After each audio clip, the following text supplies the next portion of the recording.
വീണ്ടും ചോദ്യപേപ്പർ ചോർച്ചാ വിവാദം. കാസർഗോഡ് ബേക്കലിലെ ഗ്രീൻവുഡ് ആർട്സ് ആൻഡ് സയൻസ് കോളേജിലാണ് ചോദ്യപേപ്പർ ചോർത്തിയതായി കണ്ടെത്തിയത്. അധ്യാപകർ വാട്സാപ്പ് വഴി ചോദ്യപേപ്പർ ചോർത്തിയതായാണ് കണ്ടെത്തൽ. സർവകലാശാല അധികൃതർ പോലീസിൽ പരാതി നൽകി. BCA 6ാം സെമസ്റ്റർ പരീക്ഷയുടെ ചോദ്യപേപ്പറാണ് ചോർത്തിയത്. വിശദാംശങ്ങളുമായി മിഥുൻ പിള്ള ചേരുകയാണ്. മിഥുൻ, വാട്സാപ്പിലൂടെ ചോദ്യപേപ്പർ ചോർത്തിയതായാണ് കണ്ടെത്തിയിരിക്കുന്നത്.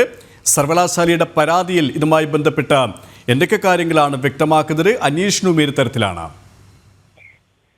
അധ്യാപകർ ചോദ്യപേപ്പർ വാട്സാപ്പ് വഴി ചോർത്തി നൽകിയെന്ന് കാട്ടിയാണ് പോലീസിൽ കണ്ണൂർ സർവകലാശാല VC പരാതി നൽകിയിരിക്കുന്നത്.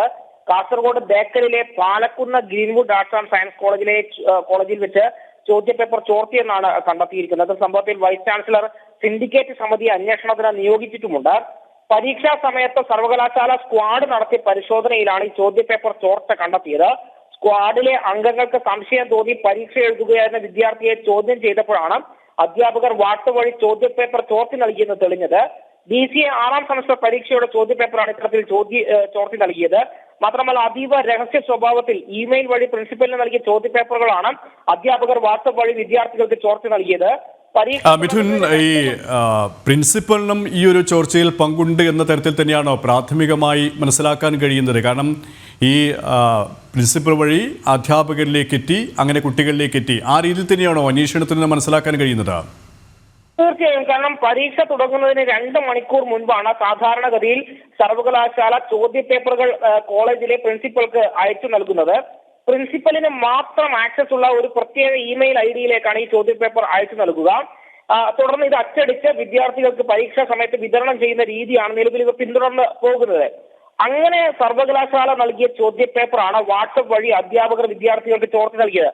സ്വാഭാവികമായും പ്രിൻസിപ്പലിന്റെ മെയിൽ IDയിലേക്ക് സർവകലാശാല അയച്ചു നൽകിയ ചോദ്യപേപ്പർ എങ്ങനെയാണ് അധ്യാപകർക്ക് ലഭിച്ചത്, അവിടുന്ന് എങ്ങനെയാണ് വിദ്യാർത്ഥികളിലേക്ക് ആ ചോദ്യപേപ്പർ എത്തിയെന്ന് അത് പ്രിൻസിപ്പലിലേക്ക് തന്നെയാണ് ആ ചൂണ്ടുവിരൽ നീളുന്നത്. കാരണം പ്രിൻസിപ്പൽ അറിയാതെ ഒരു തരത്തിലും അധ്യാപകർക്ക് ഈ ചോദ്യപേപ്പറിന്റെ പകർപ്പ് കിട്ടാൻ സാധ്യതയില്ല. അങ്ങനെയെങ്കിൽ അധ്യാപകരോടൊപ്പം തന്നെ പ്രിൻസിപ്പലിനും ഈ സംഭവത്തിൽ കൂട്ടുത്തരവാദിത്വമുണ്ട് എന്ന് പറയാതിരിക്കാൻ തരമില്ല. ഏതായാലും വിദ്യാർത്ഥി സംഘടനകൾ ഈ വിഷയവുമായി ബന്ധപ്പെട്ട് പ്രതിഷേധത്തിന് ഒരുങ്ങുന്നു എന്നാണ് നമുക്ക് ഏറ്റവും ഒടുവിൽ ലഭിക്കുന്ന വിവരം. വിശദാംശങ്ങളാണ് മിഥുൻ പിള്ള നൽകിയത്. വഖഫ് നിയമ ഭേദഗതി റദ്ദാക്കണമെന്ന മുസ്ലിം ലീഗ് ഹർജിയിൽ കക്ഷി ചേർന്ന് കാസ. സുപ്രീം കോടതിയിൽ ഫയൽ ചെയ്ത കേസിലാണ് കാസയും കക്ഷി ചേർന്നത്. കാസയുടെ അപേക്ഷ കോടതി അനുവദിച്ചു. മുൻപത്തെ പ്രശ്നം വഖഫ് നിയമം മൂലമല്ലെന്ന് വരുത്തി തീർക്കാനാണ് ലീഗിന്റെ ശ്രമം. ഇതിന് തടയിടാനാണ് കാസ കക്ഷി ചേർത്തത്.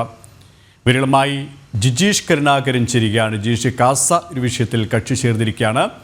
മറ്റു വിശദാംശങ്ങൾ കൂടി.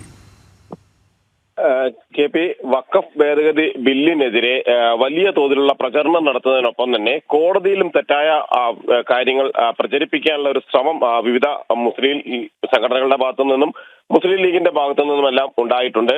മാത്രമല്ല, മുനമ്പത്തെ പ്രധാന വിഷയം എന്ന് പറയുന്നത് അത് വഖഫ് മൂലമല്ല ഉണ്ടായിട്ടുള്ളത്. അതുകൊണ്ട് തന്നെ അവിടെയുള്ള പ്രശ്നങ്ങൾക്ക് പരിഹാരവും വഖഫ് ഭേദഗതി ബില്ല് അല്ല എന്ന് ചൂണ്ടിക്കാണിച്ചുകൊണ്ടുള്ള ഒരു പ്രചാരണവും അത്തരത്തിൽ കോടതിയെ ധരിപ്പിക്കാനുള്ള ശ്രമങ്ങളും നടക്കുന്നു. ഈ ഒരു ഘട്ടത്തിലാണ് കാസ മുനമ്പത്തെ ജനങ്ങൾക്ക് വേണ്ടി കൂടിയായി ഈ ഒരു ഹർജിയിൽ കക്ഷി ചേർന്നിരിക്കുന്നത്. അവിടെ തങ്ങളുടെ വാദങ്ങൾ ശക്തമായി അവതരിപ്പിച്ച് മുന്നോട്ട് പോകാനുള്ള ഒരു ശ്രമം തന്നെയാണ് കാസ നടത്തുന്നത്. പ്രത്യേകിച്ച് ഈ വഖഫ് ഭേദഗതി ബില്ല് അത് വഖഫിന്റെ അധിനിവേശങ്ങളെ എല്ലാം ചെറുക്കാൻ തക്കതാണ് എന്ന കാര്യവും, ഒപ്പം തന്നെ ഇത്തരത്തിൽ വഖഫ് ഭൂമി അവകാശപ്പെട്ട് സ്വന്തമാക്കിയ നിരവധി സ്ഥലങ്ങൾ ഉണ്ട്, പല ഭാഗങ്ങളിലായി രാജ്യത്തിന്റെ പല ഭാഗങ്ങളിൽ തന്നെ ഉണ്ട് എന്ന കാര്യവും, മുനമ്പവും അത്തരത്തിൽ ഒരു പ്രദേശമാണ്.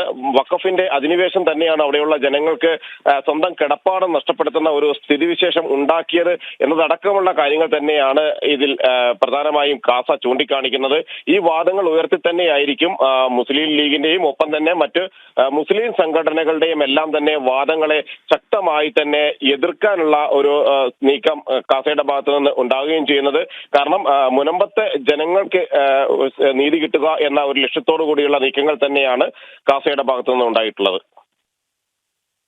ജിജീഷ് കരുണാകരനാണ് വിശദാംശങ്ങൾ നൽകിയത്.